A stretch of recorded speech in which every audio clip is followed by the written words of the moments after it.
სამცხე-ჯავახეთში სტიქიური ზარალის დათვლა ასპინძის მუნიციპალიტეტიდან დაიწყო. 11 მაისს დაფიქსირებული უხვინალექის შედეგად აქ მდინარე ოთა კალაპოტიდან გადმოვიდა და სოფელ ოთასა და დაბა ასპინძაში საცხოვრებელი სახლები დატბორა. დაიხოცა შინაური ფრინველი და პირუტყვი, განადგურდა სასოფლო-სამეურნეო სავარგულები. ამავე დღეს სტიქიამ მნიშვნელოვნად დააზარალა მუნიციპალიტეტის კიდევ 7 სოფელი. ზარალის ოდენობა 1.400.000 ლარი შეადგინა.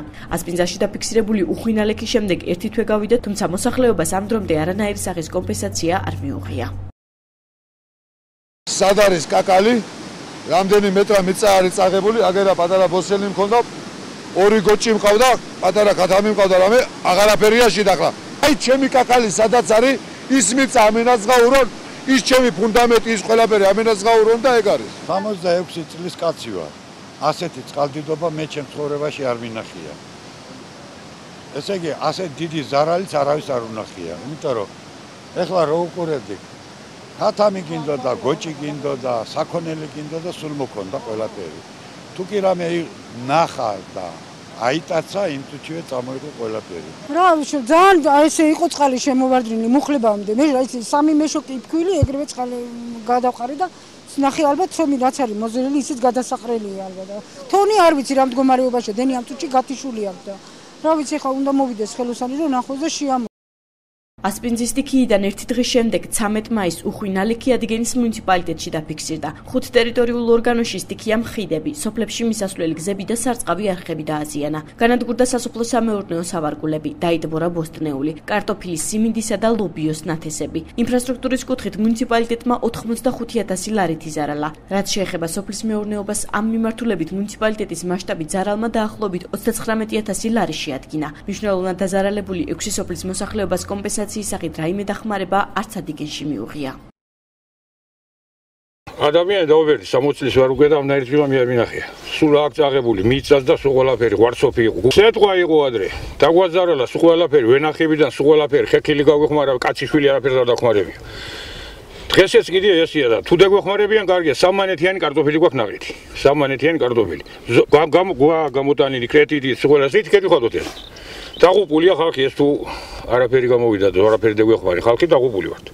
სასაფლაო გზები წაღებულია მთლიანად, აგერ შევამოწოთ, ნახეთ, ცხედარს ვერ მივიყვანთ სასაფლაოზე, რამე რო დაგვრჩეს, მანქანა ვერ ვერაფერი და რაღაცა თუ საშუალება რაღაც უნდა დაგვეხმაროთ, რა ვქნათ, მარტო სოფელი მას ვერ შეწვდება ვერაფერი. ორჯერ ბაქრეშია, ერთხელ კვაფენილი დავაგე და ისიც იყო. წაღებულია, მიწები წაღებულია, შიდა გზები წაღებულია, სარწყავი არხები, შიდა არხები, შიდა გზები.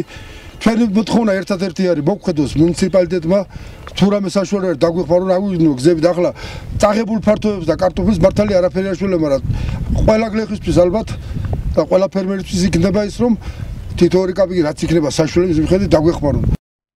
ადიგენისა და ასპინძისგან განსხვავებით ბორჯომის მუნიციპალიტეტის სტიქიამ ბოლო ერთი კვირის განმავლობაში ორჯერ დააზიანა. 3 ივნისს მოსულმა უხვმანალექმა ადამიანის სიცოცხლე იმსხვერპლა. გარდა ამისა, წყალდიდობის შედეგად კალაპოტი შეეცვალა მდინარე საკირულას, რომელმაც ადგილობრივების საცხოვრებელი სახლები, ნათესები და საქონლის სადგომები დატბორა. წყალმა წაიღო შინაური ფრინველიც, წყობრიდან გამოვიდა შიდა გზები. სტიქიის შედეგად საკირეს, დვირისა და ტაძრისის დასახლებებს მნიშვნელოვანი ზარალი მიადგა. ძლიერი წვიმა და სიტყვა მუნიციპალიტეტში 8 ივნისს ისევ განმეორდა. ამჯერად სოფლებთან ერთად ქალაქ ბორჯომის არაერთი უბანი დაიტბორა. განადგურებულია საოჯახო ტექნიკა და საყოფაცხოვრებო ნივთები. ადგილობრივები საკუთარ სახლებში ვეღარ რჩებიან. მუნიციპალიტეტში ზარალის ოდენობამ სავარაუდოდ 2 მილიონს გადააჭარბა. ავსელია ტალახითა და ვერ გძინონ სახში რომ გვეშინია, აი რო იწმებს კიდე და წამოვიდეს აგე კარები დაბლაა და სტენკასად არის და სულ გადმოდის ეზოში სხვა. ვერ გძინოს სხვაგან. ჭერის სულ დამპალია, კედლები სულ დაობებულია, სულ ცხოვრება შეიძლება. პირველ საფრთხეზე ფაქტიურად სულ ყველაფერი გამიფუჭდა. აქ ქონდა კუხნა, ისა სამზარეულო, გაზის ფეჩი.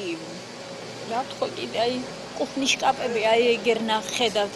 სარეცხის მანქანა, ელექტროტექნიკა, ტალახით არის შემოვლებული ყველაფერი. მობძანდონ აღწერონ და ახო რაცაა გაფუჭებული და გადამიხადონ. გზები დაგვინგრია, სასაფლაოს გზა არის, საერთო სოფლის გზა არის, ვერც საქონელი მიყვას, ვერც მიწებით ზევითა გვაქვს ნაკვეთები, ის ნაკვეთებიც დაგვინგრიეს.